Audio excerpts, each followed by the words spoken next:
ഉദ്ധിതനായ യേശുക്രിസ്തുവിൻ്റെ സ്നേഹവും സമാധാനവും നിങ്ങൾക്കെല്ലാവർക്കും നേർന്നുകൊണ്ട് വചനം നിൻ വചനം എന്ന ഈ എളിയ ശുശ്രൂഷയിലേക്ക് നിങ്ങളെ എല്ലാവരെയും ഒരിക്കൽ കൂടി സ്വാഗതം ചെയ്യുന്നു. ആദ്യമായി ഈസ്റ്ററിൻ്റെ മംഗളങ്ങൾ നിങ്ങൾക്കെല്ലാവർക്കും സമൃദ്ധമായി നേരുന്നു.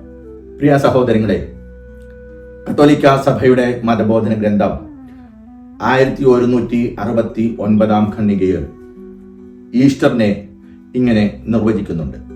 ഈസ്റ്റർ എന്നത് പല തിരുനാളുകളിൽ ഒരു തിരുനാളല്ല, പിന്നെയോ തിരുനാളുകളുടെ തിരുനാൾ, ആഘോഷങ്ങളുടെ ആഘോഷം എന്നാണ് അതിനെ നിർവചിക്കുന്നത്. ഈസ്റ്ററിനെ മറ്റൊരാൾ ചിത്രീകരിച്ചിരിക്കുന്നത് ഇങ്ങനെയാണ്. ഇ എന്ന് പറഞ്ഞാൽ everyone, A stands for anyone, S stands for salvation, T stands for today, E stands for everlasting and R stands for resurrection.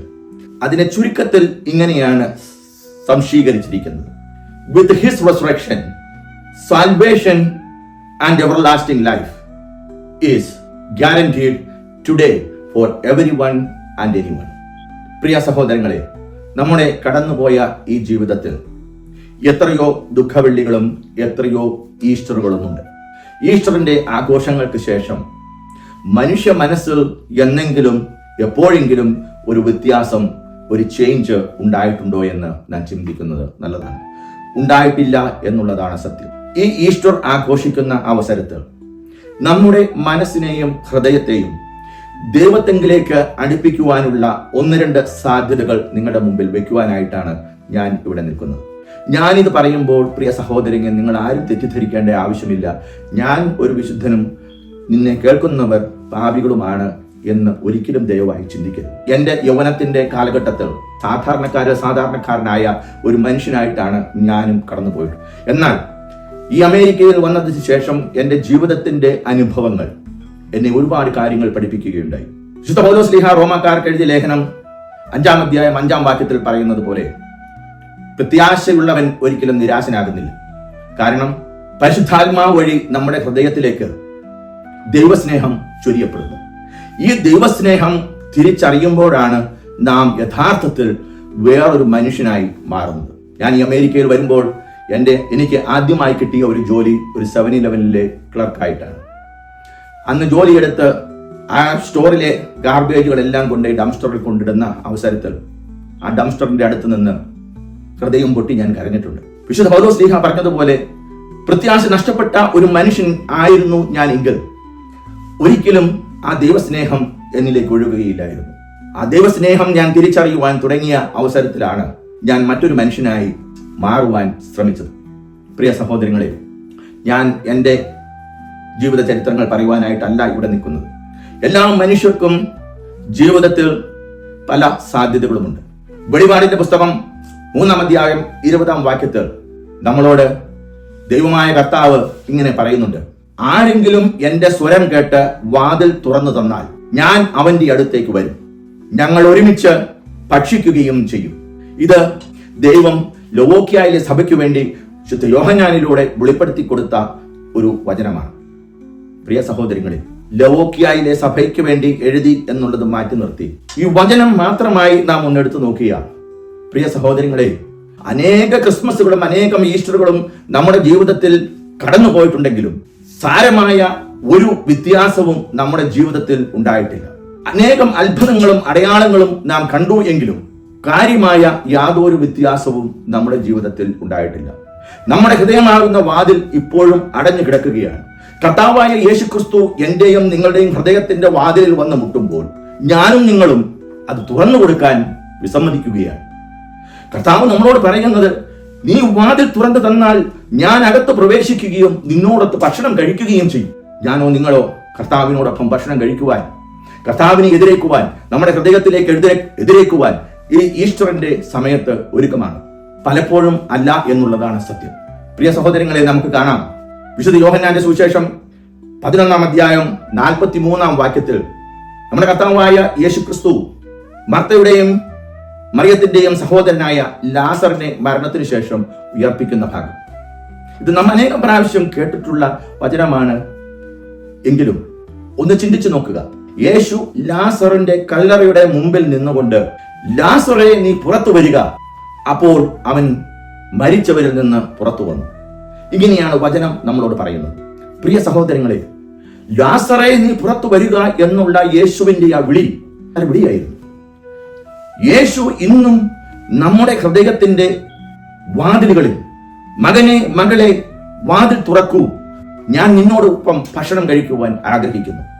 ഓരോ ദുഃഖവെള്ളിയാഴ്ച കഴിയുമ്പോഴും, ഓരോ ഈസ്റ്റർ കഴിയുമ്പോഴും എന്നെയും നിങ്ങളെയും മാറി വിളിക്കുന്നുണ്ട്. മകനെ മകളെ വാതിൽ തുറക്കൂ, ഞാൻ നിന്നോടൊപ്പം ഭക്ഷണം കഴിക്കട്ടെ. പക്ഷെ നാം ഒരിക്കൽ പോലും അതിന് ചെവി കൊടുക്കാറില്ല എന്നുള്ളതാണ് സത്യം. നാം ഇന്നലെ ചെയ്ത പാപങ്ങൾ തന്നെ ഇന്നും ചെയ്യുന്നു. ഇന്നലെ ചെയ്ത ദിനചര്യകൾ തന്നെ ഇന്നും ചെയ്യുന്നു. 24 മണിക്കൂർ തന്നിട്ടുള്ള ഒരു ജീവിതം, ഒരു ദിവസം, 1 മണിക്കൂർ പോലും ദൈവസന്നിധിയിൽ ചിലവഴിക്കുവാൻ സമയമില്ലാത്ത ഞാനും നിങ്ങളും ഈ ഈസ്റ്റർ ആഘോഷിക്കുമ്പോൾ ഞാനും നിങ്ങളും ദൈവത്തിൽ നിന്ന് വളരെയേറെ അകന്നുപോയി എന്നുള്ളത് സത്യമാണ്. പ്രിയ സഹോദരങ്ങളെ, ഇന്ന് ഞാൻ നിങ്ങളുടെ മുമ്പിൽ വയ്ക്കുവാൻ ഉദ്ദേശിക്കുന്ന ഒരു ചിന്ത, നാം എന്നും ലൗകികമായ നമ്മളുടെ ആവശ്യങ്ങളുടെ പുറകെ, പരാതികളുടെ പുറകെ, അത്ഭുതങ്ങളും അടയാളങ്ങളും അന്വേഷിച്ച് ഒരു റിട്രീറ്റ് സെന്ററിൽ നിന്ന് മറ്റൊരു റിട്രീറ്റ് സെന്ററിലേക്ക് നാം പലായനം ചെയ്യുന്നു. പലപ്പോഴും പ്രാർത്ഥനകൾക്ക് ഉത്തരം കിട്ടുന്നില്ല എന്ന് മുറുമുറുത്തുകൊണ്ടും പെറുമുറുത്തുകൊണ്ടും നമ്മൾ ജീവിതം മുമ്പോട്ട് കൊണ്ടുപോകുന്നു. എന്നാൽ ഈ അത്ഭുതങ്ങളും അടയാളങ്ങളുടെയും പുറകെ പോകുന്ന നാം ഒരു മാറ്റം നിഷേധിക്കുന്നു. ദൈവം നമ്മളോട് ചോദിക്കുന്നത്, മകനെ മകളെ നീ പരിശുദ്ധനാകാൻ ആഗ്രഹിക്കുന്നുണ്ടോ? അത് വളരെ ബുദ്ധിമുട്ടുള്ള കാര്യമാണ്. ആ വിളിക്കാണ് നമ്മൾ ചെവി കൊടുക്കേണ്ടത്. ആ വിളി മനസ്സിലാക്കുവാൻ പ്രയാസമാണ്. പലപ്പോഴും ആ വിളി നമ്മുടെ ചെവികളിൽ മുഴങ്ങുന്നുണ്ടെങ്കിലും പലപ്പോഴും നാം കേട്ടിട്ടും കേട്ടിട്ടില്ല എന്ന് നടിക്കുന്നത് കൊണ്ടാണ് പലപ്പോഴും നമ്മുടെ ജീവിതത്തിൽ നാം ചോദിക്കുന്നതൊന്നും, അല്ലെങ്കിൽ നമ്മുടെ പ്രാർത്ഥനകൾക്ക് ഉത്തരമില്ലാതെ വരുന്നത്. പ്രാർത്ഥനകൾ കേട്ടില്ല എന്ന് നാം ദൈവത്തോട് പിറുപിറുക്കുന്നത്, അല്ലെങ്കിൽ മുറുമുറുക്കുന്നത്. പ്രിയ സഹോദരങ്ങളെ, രണ്ടാമതായി ഞാൻ നിങ്ങളുടെ മുമ്പിൽ വയ്ക്കുവാൻ ആഗ്രഹിക്കുന്ന ഒരു ചിന്ത, കുരിശിന്റെ അത്ഭുതങ്ങളും അടയാളങ്ങളും നമുക്ക് വേണം, എന്നാൽ കുരിശെടുക്കുവാൻ നാം തയ്യാറല്ല. വിശുദ്ധ മത്തായിയുടെ സുവിശേഷം 16-ാം അധ്യായം 14-ാം വാക്യത്തിൽ ഇങ്ങനെ പറയുന്നുണ്ട്, യേശു ശിഷ്യന്മാരോട് അരുളി ചെയ്തു, ആരെങ്കിലും എന്നെ അനുഗമിക്കുവാൻ ആഗ്രഹിക്കുന്നുണ്ടെങ്കിൽ അവൻ തന്നെ പരിത്യജിച്ച് തന്റെ കുരിശുമെടുത്ത് എന്നെ അനുഗമിക്കട്ടെ. അപ്പോൾ പ്രിയ സഹോദരങ്ങളെ, നാം ഓരോരുത്തരും ഒരു വിളി സ്വീകരിച്ചവരാണ്. സന്യസ്തരായിട്ടുള്ളവരുണ്ട്, അൽമായരായിട്ടുള്ളവരുണ്ട്, വൈദികരായിട്ടുള്ളവരുണ്ട്. ഈ വിളികളെല്ലാം ശ്രേഷ്ഠമാണ്. എല്ലാ വിളികളും ശ്രേഷ്ഠമാണ്. ഏതു വിളിയാണോ നാം സ്വീകരിച്ചിരിക്കുന്നത്, ആ വിളിയിൽ നാം ആത്മാർത്ഥതയോടെ നിൽക്കുവാൻ നാം തയ്യാറാകണം. അവിടെ വരുന്ന കുരിശുകൾ എത്ര വില കൊടുത്തും ആ കുരിശുകൾ നാം നേരിടുവാൻ തയ്യാറാകണം. ആകയാൽ കുരിശെടുക്കുക എന്നുള്ളത് വളരെ പ്രയാസമുള്ള ഒരു കാര്യമാണ്. ആ കുരിശ് എടുത്തുകൊണ്ട് ആ കുരിശെടുക്കുവാൻ നാം തയ്യാറല്ലെങ്കിൽ നമ്മുടെ മുമ്പോട്ടുള്ള ജീവിതവും പ്രയാസമായി തീരും. ആയതിനാൽ പ്രിയ സഹോദരങ്ങളെ, ജീവിതത്തിന്റെ കുരിശുകൾ വരുമ്പോൾ, ജീവിതത്തിൽ പ്രയാസങ്ങൾ നേരിടുമ്പോൾ, കടബാധ്യതകളിൽ കൂടി കടന്നു പോകുമ്പോൾ, രോഗങ്ങളിൽ കൂടി കടന്നു പോകുമ്പോൾ, അത്ഭുതങ്ങളും അടയാളങ്ങളും നോക്കി നടക്കാതെ കർത്താവിന്റെ വിളിക്കായി ചെവി കൊടുക്കുക. മകനെ മകളെ എന്ന് വിളിക്കുമ്പോൾ യെസ് ലോർഡ് എന്ന് പറയുവാൻ തയ്യാറാവണം. പ്രിയ സഹോദരങ്ങളെ, ഒരു ഹല്ലേലൂയ ഉറക്കെ വിളിച്ചതുകൊണ്ടോ, ദൈവത്തെ ഉറക്കെ കൈവക്കി സ്തുതിച്ചതുകൊണ്ടോ നമ്മളെ ആരെങ്കിലും കളിയാക്കി എന്ന് വിചാരിച്ചാൽ അതൊരു ദൈവത്തിന്റെ അനുഗ്രഹമായി കണക്കാക്കുകയാണ് വേണ്ടത്.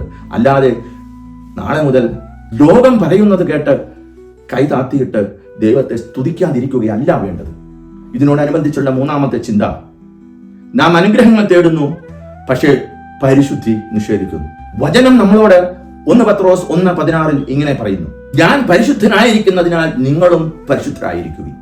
കർത്താവായ യേശുക്രിസ്തു പരിശുദ്ധനായതുകൊണ്ട് നാമും പരിശുദ്ധരാകുവാൻ വിളിക്കപ്പെട്ടവരാണ്.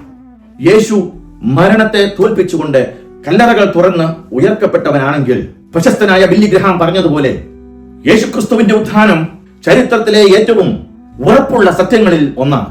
ഇത് വെറും ഒരു കെട്ടുകഥയല്ല, നമ്മിൽ ജീവിക്കുന്ന ഒരു സത്യമാണ്. അതുപോലെ തന്നെ വിശുദ്ധനായ ജോൺ പോൾ രണ്ടാമൻ മാർപ്പാപ്പ പറയുകയുണ്ടായി, നാം ഈസ്റ്ററിന്റെ ജനങ്ങളാണ്. ഹല്ലേലൂയയാണ് നമ്മുടെ മുദ്രാവാക്യം. മനസ്സ് തുറന്നുകൊണ്ട് നാം ദൈവത്തെ സ്തുതിക്കുന്നുവോ അത്രമാത്രം നാം ദൈവത്തോട് അടുക്കുന്ന നിമിഷങ്ങളാണ്. ഈ ഈസ്റ്റർ ദിനത്ത് ഈ ചെറിയ ചിന്തകൾ നിങ്ങളുടെ മുമ്പിലേക്ക് വെച്ചുകൊണ്ട് അത്ഭുതങ്ങളുടെയും അടയാളങ്ങളുടെയും പുറകെ പോകാതെ പരിശുദ്ധനാകുവാൻ വിളിക്കപ്പെട്ട നാം പരിശുദ്ധിയോടെ ജീവിക്കുവാൻ, യേശുവിന്റെ വിളി കേൾക്കുവാൻ കാതോർക്കണം.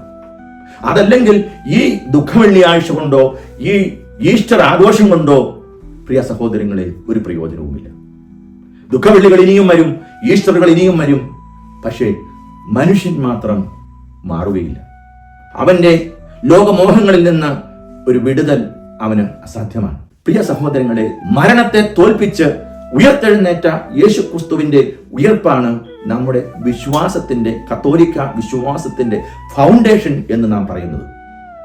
1 കൊരിന്തോസ് 15:14 ഇങ്ങനെ പറയുന്നുണ്ട്: ക്രിസ്തു ഉയർക്കപ്പെട്ടില്ലായിരുന്നുവെങ്കിൽ ഞങ്ങളുടെ പ്രസംഗം വ്യർത്ഥമാണ്, നിങ്ങളുടെ വിശ്വാസവും വ്യർത്ഥം. വചനം നമ്മളോട് പറയുന്നത് യേശു ഉയർത്തില്ലായിരുന്നുവെങ്കിൽ പ്രിയ സഹോദരങ്ങളെ നമ്മുടെ വിശ്വാസത്തിന് യാതൊരു ഫൗണ്ടേഷനുമില്ല.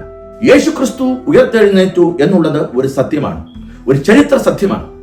ഈ സത്യത്തെയാണ് ഇന്ന് മനുഷ്യൻ നിഷേധിച്ചുകൊണ്ട് ഓടിയകലുന്നത്, ലോകമോഹങ്ങളുടെ പുറകെ പോയിക്കൊണ്ടിരിക്കുന്നത്.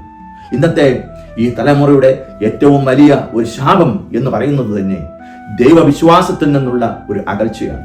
യുക്തി കൊണ്ടും ബുദ്ധി കൊണ്ടും എല്ലാം വിശകലനം ചെയ്ത് ദൈവമില്ല എന്ന് വിശ്വസിക്കുന്നത് ഒരു ഫാഷനായി മാറിയിരിക്കുന്ന ഒരു കാലഘട്ടത്തിൽ കൂടിയാണ് ഞാനും നിങ്ങൾ കടന്നു പോകുന്നത്, എന്റെയും നിങ്ങളുടെയും മക്കൾ വളർന്നു വരുന്നത്.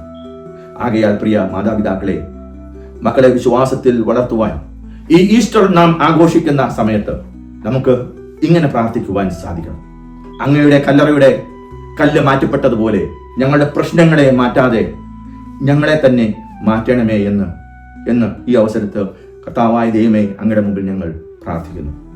അത്ഭുതങ്ങൾക്കും അടയാളങ്ങൾക്കും പുറകെ ഓടാതെ ഇരുളിൽ നിന്നും വെളിച്ചത്തിലേക്ക് വരുവാനായി ഞങ്ങളെ സഹായിക്കണമേ. പരിശുദ്ധിക്ക് വേണ്ടി, അങ്ങയുടെ പരിശുദ്ധിക്ക് വേണ്ടി ഓടുവാൻ ഞങ്ങളെ തയ്യാറാക്കണമേ. അങ്ങയുടെ വിളി കേൾക്കുവാൻ, കാതോർക്കുവാൻ ഞങ്ങളെ സഹായിക്കണമേ എന്ന് പ്രാർത്ഥിച്ചുകൊണ്ട് വീണ്ടും ഒരിക്കൽ കാണുന്നതുവരെ എല്ലാവർക്കും ഈസ്റ്ററിന്റെ മംഗളങ്ങൾ ഒരിക്കൽ കൂടി നേരുന്നു. പിതാവിന്റെയും പുത്രന്റെയും പരിശുദ്ധാത്മാവിന്റെയും നാമത്തിൽ ആമേൻ.